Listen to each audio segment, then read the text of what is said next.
Gluten ketika digoreng ya, ketika ditambahkan penyedap lagi segala macam, dia mengambil alih peran reseptor tadi gitu loh. Bahan baku juga sama. Lagi tubuh kita ini diberikan kemampuan oleh Allah untuk apa? Untuk merenewing, merefreshing, meregenerate, merepair, memperbaiki tubuhnya. Kalau ada bahan bakunya. Bahan bakunya, contoh, lambung. Lambung tuh sel lambung itu diperbaharui dalam 3 hari.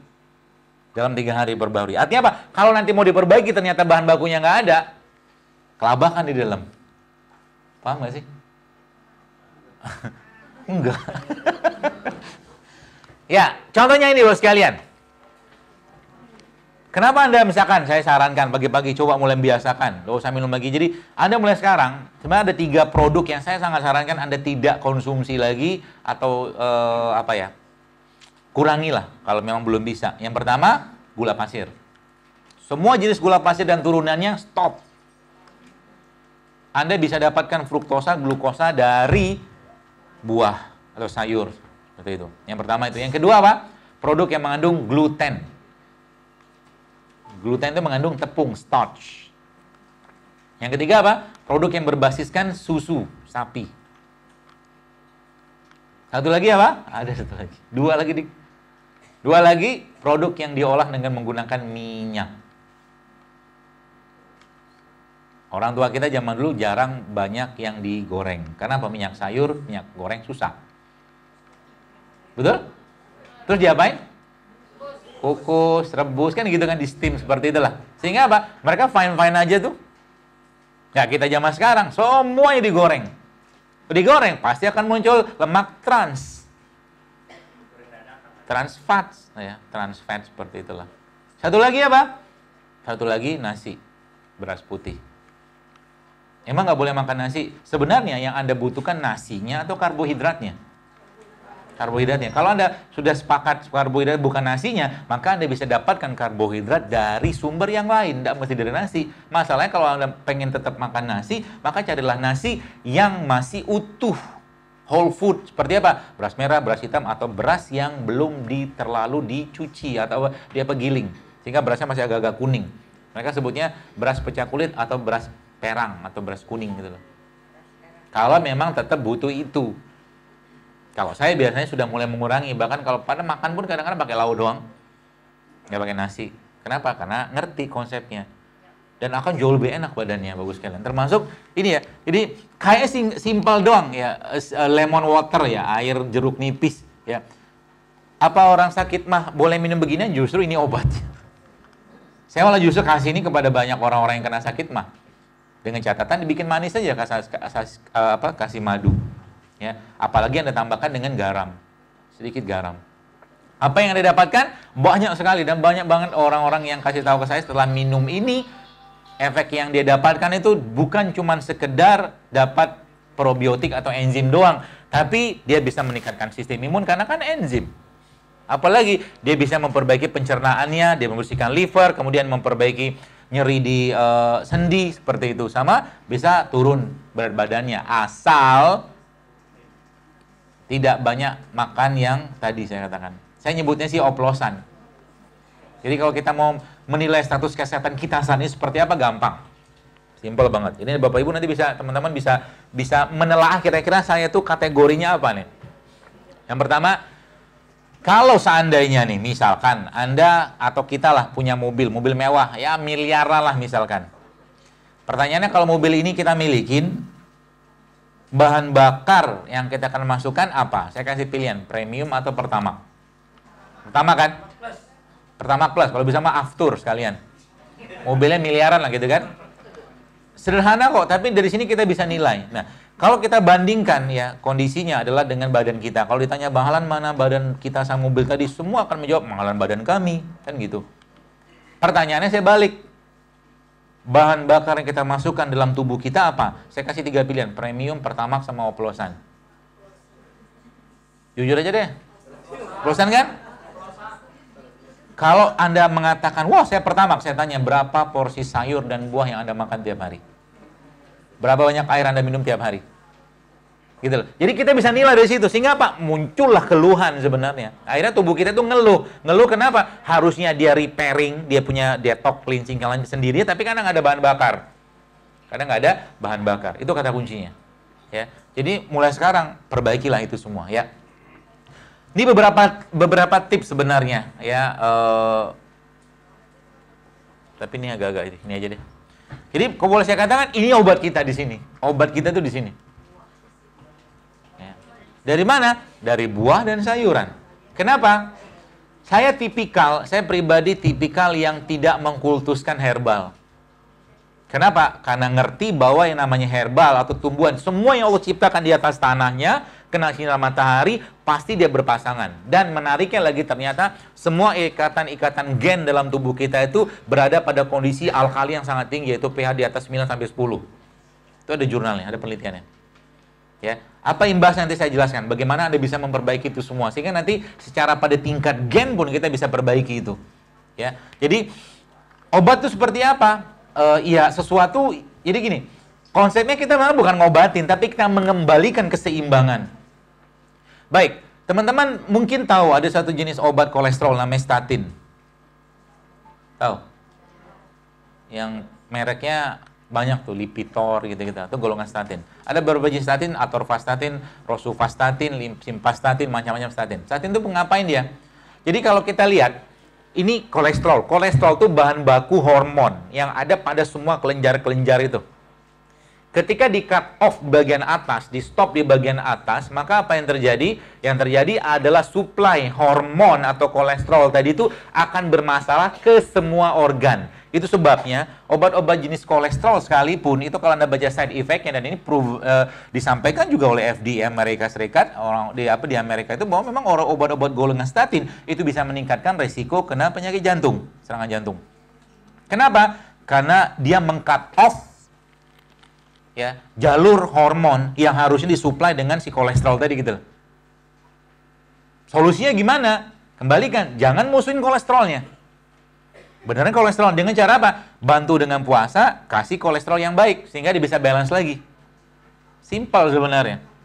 Kolesterol yang baik contohnya apa? Yang the best yang boleh saya katakan adalah medium unsaturated fatty acid atau MUFA. MUFA itu mengandung omega 9. Ada di mana? Zaitun. Di mana lagi? Ada di alpukat, salah satunya. Di mana lagi? Ada di VCO. Jadi pola pikirnya gitu. Jadi Anda memberikan herbal itu pun nanti cuma sekedar tambahan, tapi yang Anda kerjakan adalah Anda mendetok tubuhnya sendiri dengan cara apa? Dengan cara menyuplai bahan baku yang bagus untuknya dan mengikuti bagaimana pola Nabi. Pola Nabi seperti apa? Salah satu tadi saya katakan, tidak terlalu banyak makan. Jelas ya? Nah, kita lihat ini. Jadi, Anda bisa bayangkan, ada rambut. Rambut itu dia akan tumbuh ya. Ini average life. Jadi, dia mulai berganti gitu sesuai dengan jadwal ini gitu kan. Misalkan kita lihat apa ya? Liver itu 300 sampai 500 hari. Ya, intestinal epithelial cell. Jadi ini intestinal itu usus. Dia akan diubah atau mungkin diganti selama 5 hari. Pertanyaannya, mau ganti kayak apa kalau seandainya bahan bakunya bermasalah gitu. Sekarang Anda akan mulai paham kenapa sekarang banyak kasus autoimun. Banyak. Lupus, artritis reumatoid, segala macam. Gara-gara apa? Gara-gara untuk mengganti mereka ini, sel-sel yang rusak tadi, tubuh tidak punya bahan baku. Tubuh nggak punya bahan baku gara-gara apa? Gara-gara manusianya nyampah tiap hari. Kebayang ya? Seperti itu. Ya. Jadi, real medicines come from the earth. Jadi, obat yang benar tuh ada di alam, bukan dari lab. Begitu. Ya, itu udah Allah tumbuhkan. Yang tumbuh di tanahnya Allah, dapat sinar mataharinya Allah, itulah obat sebenarnya. Dan mereka semuanya berpasangan. Jadi kalau kita lihat di sini misalkan ini salah satu contoh. Ini daging itu 400 kalori di segini nih. Nggak penuh lambungnya, cuma sudah cukup berat. Tapi kalau 400 kalori vegetable, sayur udah penuh, Pak, Bu. Jadi Anda udah kenyang duluan sama sayurnya. Apa yang terjadi? Karena dia full serat, full enzim, full vitamin semua, dia akan memperbaiki tadi, dia akan menjadi bahan baku ke tubuh kita tadi gitu lah. Meskipun tidak ada penelitian, tapi mungkin ini cukup unik kalau mungkin kita lihat. Bapak Ibu Tahu, masih tahu lah. Singa. Singa makannya apa? Daging. Kenapa makan daging? Karena gigi taringnya banyak, kan gitu. Manusia, giginya berapa? 32. Taringnya berapa? Sisanya? Hah, baru nih 2. Sisanya 28 gigi seri sama gigi geraham. 28 gigi serinya, 28 adalah gigi seri sama gigi geraham. Gigi seri sama geraham fungsinya apa? Untuk mengunyah, mencampur, mengaduk, mengolah. Yang diolah, dicampur, diolah, diaduk seperti apa? Pastinya bukan sesuatu yang berasal dari hewan. Betul? Sebelah nabati. Artinya ada 85% yang dia kelola di situ. 15% sisanya apa? Gigi taring. Yang dikoyak, dirobek apa? Protein hewan. Artinya ada perbandingan 85% sampai 15% dibanding 15%. Artinya apa? Kalau kita melihat pada keunikan ini sebenarnya kita tuh nggak boleh sering-sering makan daging tiap hari. Betul? Kecuali gigi Anda taring semua. Iya kan? Makanya harimau makannya daging. Kucing makannya apa? Kucing karena zaman susah, jadi dia kasih kerupuk mau, tempe mau gitu kan. Kucing sekarang jauh lebih tawaduk daripada kucing zaman dulu. Nah, jadi apa yang perlu dihindari? Jadi saya akan kasih tip beberapa. Apa yang perlu dihindari? Sudah saya jelaskan tadi. Yang pertama, semua produk yang berbasiskan gula Anda hindari. Apapun bentuknya. Jadi mulai sekarang kalau minum teh jangan pakai gula. Dan yakinlah Anda sudah cukup manis tanpa gula. Yang pertama, produk yang berbasiskan gula. Contohnya apa? Itu di meja tuh. Ada tepungnya? Ada. Ada gulanya? Ada. Ada minyaknya? Komplit. Tapi sunnahnya di depan makanan kita nggak boleh menghina. Nabi itu kalau mau makan, makan aja.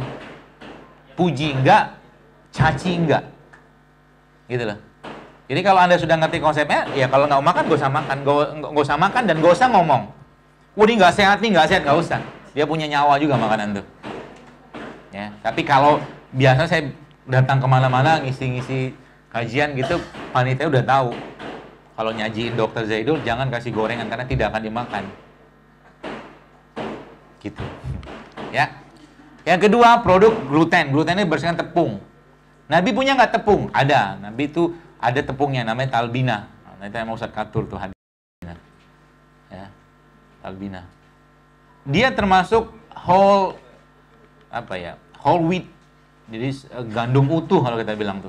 Talbina itu merupakan gandum utuh sehingga dia masih ada bagian-bagian enzimnya gitu loh. Beda sama beras zaman sekarang. Ya, itu yang kedua. Ya. Kemudian apa lagi? Yang ketiga adalah cow dairy, dairy cow. Jadi semua produk yang berbasiskan pada susu. Dan kalau boleh saya katakan, semua masalah perempuan yang sekarang biang keroknya ini 2 nih. Nomor ini sama ini. Yang nomor 2 sama nomor 3 itu biang keroknya tuh. Kenapa? Parah banget. Bukan parah dalam artian itu memang benar-benar saya kemarin dapat bapak-bapak yang mengikuti lah beberapa pola-pola yang saya ajarkan kepada dia dan dia bilang waktu dilihat ususnya itu memang ngeri banget waktu dilihat gluten yang berlebihan. Gluten tuh. Ya, gluten tuh terutama berbasiskan tepung ya. Contohnya apa ya? Gorengan tadi. Kebayang nggak Anda makan cilok tuh kayak apa jadinya tubuhnya? Cilok, cireng gitu kan. Berat banget tuh dicerna. Apalagi yang bersangkutan jarang makan buah dan sayur. Berat sekali dicerna. Belum lagi dia bisa mengubah suasana flora normal di usus gitu kan. Dengan kemampuan mereka untuk kamuflase kalau orang-orang nutrisi bilang gitu lah.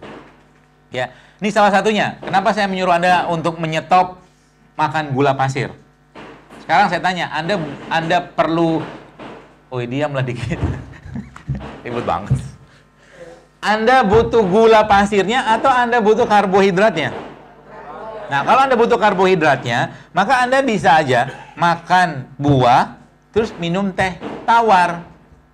Manis kan? Sama-sama manis. Dan gulanya bisa Anda ganti dengan apa? Ya dengan madu, dengan gula aren, gula kelapa, gula apa lagi itu, stevia seperti itu. Asal jangan gula pasir. Dan banyak produk yang terselubung yang pakai gula pasir, yang banyak orang nggak sadar. Udah banyak glutennya, banyak gulanya lagi. Habis itu mulai ngantuk-ngantukan. Kan nggak ada enzimnya coba. Apalagi digoreng, Ya, seperti itu. Jadi, yang pertama apa? Ketika orang itu makan gula, maka dia sudah kecanduan. Bahkan saya pernah baca itu, gula itu 8 kali kecanduannya lebih kuat daripada kokain. Gula pasir. Kalau nggak makan gula, nggak bisa dia. Sakau kalau kita bilang tuh. Kalau bahasa mereka tuh craving for sugar. Kemudian apa lagi yang terjadi? Gula pasir tadi, ya, gula darahnya akan meningkat, dan dopamin dirilis. Dopamin itu salah satu hormon yang bikin bahagia. Tapi dia disebabkan karena ini gitu loh. Kemudian apa yang selanjutnya terjadi adalah terjadi peningkatan insulin. Ya, yang menyebabkan ketika insulin naik, maka dimasukkanlah si fat tadi ke dalam tempat penyimpanan yang biasa di liver. Makanya kalau bahasanya itu, it's not fat that makes you fat, but it's sugar. Bukan lemak yang membuat kita berlemak, tapi gula. Ya, jadi kalau boleh saya minta saran, bukan minta sih, request, mulailah kurangi makan gula pasir, apapun bentuknya. Ya. Yang terjadi apa? Ketika sudah mulai kayak begini, maka dia akan ini lagi craving itu kayak orang sakau pengen makan yang manis, tapi karena udah keadiktif, kecanduan, maka dia mintanya gula. Ya, termasuk nih tepung tadi ya. Nih produk seperti ini. Enak-enak kan? Enak. Saya tidak melarang loh, silakan aja makan. Tapi kalau Anda yang baca tulisan saya tentang nutri epigenomik yang berkaitan dengan ini kayak semua, Anda mungkin akan mikir banyak untuk makan ini. Ya, roti dan sebangsanya ya. Karena roti itu udah ada tepungnya, ada gulanya, ada susunya. Betul? Satu produk yang komplit banget untuk bikin masalah autoimun sebenarnya. Gulanya sudahlah apa tuh namanya, bikin craving juga, ya dia bikin kecanduannya segitulah, seperti itu. Ya, seperti jelaskan tadi bahwa saya tipikalnya bukan kultus herbal. Karena apa? Herbal itu ya, kalau kita bicara detox tubuh kita, dia punya keunikan. Waktu saya baca itu, jadi herbal itu dia punya peran seperti double sword. Jadi pedang bermata dua. Kemarin ada yang tanya sama saya, dokter, saya baca nih penelitian, katakan, ternyata kunyit itu bisa bikin mandul. Jawaban saya, Pak, iya, kalau Anda minumnya seember. Iya benar, penelitian pada tikus ya. Tapi ada penelitian menyebutkan bahwa ternyata ya kalau kita bicara hadis lah gitu tuh. Jadi ada penelitian lagi, ternyata low dose-nya dia itu low dose. Saya sampai jam berapa Tony? Jam 10 ya. Alhamdulillah.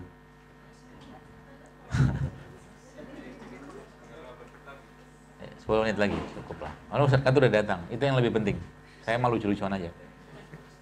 Jadi low dose herbs itu akan bisa berperan sangat efektif. Nah, sekarang gini. Saya memang tidak mau makan ayam broiler. Mungkin ada juga sebagian sudah tahu bagaimana ayam broiler yang pedaging itu bisa bikin masalah sebenarnya. Dan masalahnya bukan cuma sekedar masalah sampai ke tingkat hormon juga. Terduplikasi kalau kita bicara pada tingkat ekosistem. Manusia itu semakin tinggi pemangsa terbesar, maka duplikasi racunnya semakin banyak. Makanya jangan pernah makan ikan yang gede. Karena ikan gede kondisi racunnya jauh lebih besar daripada ikan yang kecil. Paham ya? Hati-hati. Nah, apalagi beberapa pelayanan Jakarta sudah approve lah, sudah diakuin bahwa memang penuh dengan logam berat. Ya, makanya apa? Makan aja semua. Tapi dalam low dose. Dosis yang rendah. Hari ini minum kunyit, dikit aja, masa banyak-banyak. Besok minum kencur, besok minum jahe, besok minum gitu aja terus. Karena apa? Karena kasih sayang Allah ada di sini. Kenapa saya katakan itu? Manusia dari tanah. Beliau ini dia menyerap unsur semua ada di tanah. Bahkan kalau boleh saya katakan, salah satu the king of produknya Allah yang saya sebutkan itu adalah kunyit. Ini nih, belah kanan, bawah. Kunyit itu kalau baca penelitiannya saya kagumnya luar biasa. Ya, baik terutama yang low dose ya, dosis kecil. Ya, dosis kecil itu efeknya itu banyak banget. Mulai dari mengaktifkan gen sirtuin, gen awet muda, kemudian sebagai anti-inflamatori, ya, anti peradangan, dia anti nyeri juga, macam-macam fungsi kunyit. Makanya negeri-negeri yang biasanya mengkonsumsi kunyit, mereka dapat benefit yang besar sekali. Contoh apa? Okinawa. Okinawa tuh termasuk penduduk yang usia harapan hidupnya paling tinggi di dunia. Rata-rata 90 tahun ke atas karena mereka tinggi sekali konsumsi kunyitnya di sana. Okinawa. Satu lagi apa? Satu lagi negara yang pertumbuhan penduduknya itu tinggi banget. Namanya India. India itu suka makan apa? Suka makan masala. Nggak pakai H. Masala itu apa? Bumbu. Salah satunya apa? Kunyit. Semua produk yang ada di India pasti dikasih bumbu. Gorengan aja pakai bumbu coba. Bahkan soft drink aja dikasih bumbu sama dia. Ya. Jadi beginilah, ini saya katakan tadi. Jadi sebenarnya segala kebutuhan nutrisi kita itu ada di sini. Selain, nanti saya cerita satu lagi, ada lagi. Fungsinya apa? Dia bukan fungsi cuma sekedar fungsi batuk. Bukan, dia menyeimbangkan kondisi dia itu. Dia mendetoks segala macam. Catatannya apa? Jangan banyak makan. Jadi tubuhnya terus-menerus berada dalam kondisi detox. Ya, seperti itu. Dan bagaimana Nabi mengajarkan kepada kita semua? Ini proses namanya difusi osmosis. Difusi itu perpindahan larutan dari larutan yang lebih pekat ke larutan yang lebih cair gitu loh. Bagus nggak prosesnya? Bagus. Makanya kalau Anda pernah baca tulisan saya, kalau makan buah itu makanlah sama kulitnya, sama bijinya, sama semuanya. Emang bisa? Bisa. Caranya gimana? Caranya cemplungin buah itu dalam air. Maka akan terjadi proses difusi dan osmosis itu. Dan semua bahan yang ada pada buah tadi akan larut dalam air tadi. Dan itu diajarkan Nabi ya dengan satu konsep namanya nabis, air rendaman kurma itu. Makanya Anda minum nabis itu kan makan biji kurma juga kan? Karena kurma cemplungin situ. Dengan konsep seperti itu maka seluruh kebutuhan nutrisi atau seluruh bahan nutrisi yang ada pada buah dan sayur tadi itu akan terserap semua dalam airnya. Dan itulah konsep yang, salah satu konsep terbaik itu konsep fermentasi. Konsep fermentasi. Kenapa jadi fermentasi? Karena buah ketemu air, atau maaf, gula ketemu air pasti fermentasi. Dan fermentasi is the king of probiotic. Fermentasi. Probiotik itu kuncinya adalah pada fermentasi. Ya, salah satunya ya. Jadi bagaimana caranya kita membuat probiotik sini? Gampang sebenarnya. Semua, tapi tidak boleh banyak-banyak karena kalori lagi. Jadi Anda kalau makan buah, contoh misalkan Anda makan apel atau pepaya, saya biasa suka pepaya tuh. Pepaya saya potong-potong terus saya kasih sedikit saja madu. Sedikit saja. Itu akan jadi probiotik yang sebenarnya kalau Anda makan begitu udah bisa kenyang sampai sore. Kenyang, karena dia akan membongkar lagi cadangan-cadangan energi yang ada pada tubuh kita. Dan kalau boleh saya katakan, salah satu kemahamurahannya Allah adalah gini. Contoh gini Pak Buselem, saya suruh Anda, sebelah ada manusia sakit. Sakitnya itu perlu makan 10 jenis daun dari 10 jenis pohon setiap hari. Sulit nggak? Sulit. Sulit kan? Pasti sulit lah. Gak usah khawatir. Allah sudah punya teknologinya. Teknologi Allah, dia benamkan dalam satu makhluk ciptaannya namanya lebah. Sehingga lebah itu fungsinya ngapain? Dia ambil, diwahyukan sama dia, dia ambil saripati, bla bla bla tadi, dimakanlah oleh manusia. Dan memang di lebah itu didesain untuk menciptakan atau membuat madu untuk manusia. Maka di dalam madu itulah terdapat kasih sayangnya Allah. Bahasa gitu. Apalagi ya, jadi madu berapa banyak minumnya? Oh, usah banyak-banyak, sehari itu 1 sendok, 2 sendok, gitu-gitu aja. Tapi rutin. Karena asam amino di situ, protein di situ, enzim di situ, ya. Probiotik semua ada di situ. Ya. Apa saja misalkan, saya senang banget tuh ada di, kan mau dikasih ke pembicara kayaknya tuh. Bingkisannya, kayaknya. Saya berhusnuzon, iya. Ada itu tuh, ada sarang lebah. Sarang lebah. Itu sebenarnya sehat, sepertinya sehat-sehat semua. Apalagi, tadi mungkin saya lupa, saya belum jelasin ini. Nih. Kenapa Nabi SAW atau apa hikmah Nabi itu kalau makan kurma sama semangka? Ternyata ikatan besi yang ada pada kurma itu akan optimal banget fungsinya ketika dia bercampur atau terikat dengan vitamin C. Jadi makanya Nabi makan kurma sama semangka. Kalau nggak ada semangka, Anda minum jeruk aja, minum jeruk atau makan jeruk. Maka besi tadi, dan nggak boleh berlebihan juga. Kurma boleh nggak makan? Boleh, tapi jangan sekilo sehari. 7 butir udah cukup. Jadi apa-apa yang Nabi sampaikan atau Allah sampaikan dan ada janji di situ, minta janji itu sama Allah. Maksudnya gimana? Contoh, Nabi bilang Makalah kurma ajwa 7 butir satu hari, meskipun berlaku kurma secara umum, katanya begitu. Tapi kalau kurma ajwa secara spesifik, Nabi mengatakan bahwa makan kurma ajwa 7 kali, 7 butir pagi hari, maka dia dilindungi Allah dari sihir sampai sorenya. Nah, makan tuh kurma. Makanya kalau ditanya, kapan yang terbaiknya ibu-ibu hamil atau menuju hamil makan kurma? Dari awal kandungan sampai mau melahirkan, makannya kurma. Tiap hari. 7 aja tapi. Jangan banyak-banyak. Hanya 7. 5 menit lagi, pas. Ya, jadi kalau kita bicara tentang minuman kayak begini, ya, ini saya katakan tadi. Ada penelitian yang menyebutkan bahwa ternyata ikatan gen-gen tubuh kita itu berada pada lingkungan yang sangat basah. Saya agak bingung juga, kok basah banget. Bahkan di situ disebutkan antara pH 9 sampai 10. Ya. Maka saya mikirnya ini bagaimana cara menjaga ini semua. Ya mau tidak mau kalau Anda bisa minum air alkali silakan, tapi kalau tidak ada air alkali maka Anda minumnya atau mengkonsumsinya air yang Anda cemplungin buah dan sayur ke situ. Maka pH-nya akan berubah jadi alkali. Ini akan memaintain si gen-gen tadi, ikatan gen tadi. Kalau dia bermasalah, which is dia akan berubah atau mungkin pH-nya berubah menjadi asam, maka apa yang terjadi? Yang terjadi adalah ya pasti akan terjadi ketakseimbangan lagi. Itu sebabnya ada seorang dokter namanya Dr. Otto Warburg, dia menyatakan bahwa semua kanker itu hidup pada lingkungan yang asam. Hidup pada lingkungan asam. Artinya apa? Kembali aja ke konsep seperti ini. Minum kurma, ya, makan sayur, makan buah, gitu-gitu aja. Kayak simpel ya. Jadi gitu. Nah, ini saya katakan tadi. Pregnenolon adalah salah satu master hormon. Jadi kalau dia muncul atau dia ada, bukan ada sih. Kalau dia terbuat, maka progesteron, DHEA, kortisol semua akan terregenerate ya, regenerate dengan optimal. Ya, pertanyaannya bagaimana kita mau mendapatkan pregnenolon atau master hormon tadi? Dengan kondisi sekarang banyak kita ini dengan kondisi makanan, polusi segala macam, sebagian besar pasti banyak masalah di hormon. Ternyata Nabi memberikan sebuah clue kepada kita, namanya black cumin. Black cumin itu apa? Habatus sauda. Masya Allah. Nggak usah banyak-banyak makan ya. Satu hari satu kapsul aja. Makan tiap hari.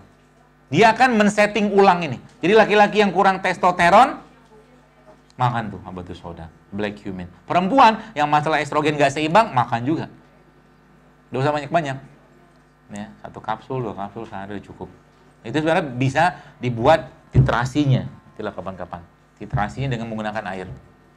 Ya. Nah, yang paling luar biasa adalah proses detox tadi bisa akan kita dapatkan kalau seandainya apa? Less time on digestion. Lebih sedikit waktu untuk mencerna. Artinya apa? Anda lebih sering mengistirahatkan mulutnya untuk makan. Yang sekarang dikenal dengan intermittent fasting. Dan ini sudah dipraktekkan sama Nabi, sama Rasulullah. Nabi itu kalau kita lihat kan udah nggak jarang kenyang, bahkan puasa, hampir puasa tiap hari. Kalau ada makanan beliau makan, nggak ada makanan beliau puasa. Makanya ubannya cuma 20. Anda bisa bayangkan, luar biasanya tubuh beliau SAW itu sehingga lebih banyak proses detox yang terjadi. Ya, syaratnya apa? Syaratnya jangan terlalu banyak makan. Jangan terlalu banyak makan. Jadi, kalau ditanya apa cara kita termudah untuk hidup sehat, ya ikutin Nabi aja. Makan misalkan, Anda lihat makanan ini bagus kan buat tubuh saya. Dia nyuplai nutrisi nggak atau justru bikin masalah buat tubuh saya. Ya, seperti itu. Baik, saya kira mungkin cukup. Terima kasih atas perhatiannya. Assalamualaikum warahmatullahi wabarakatuh.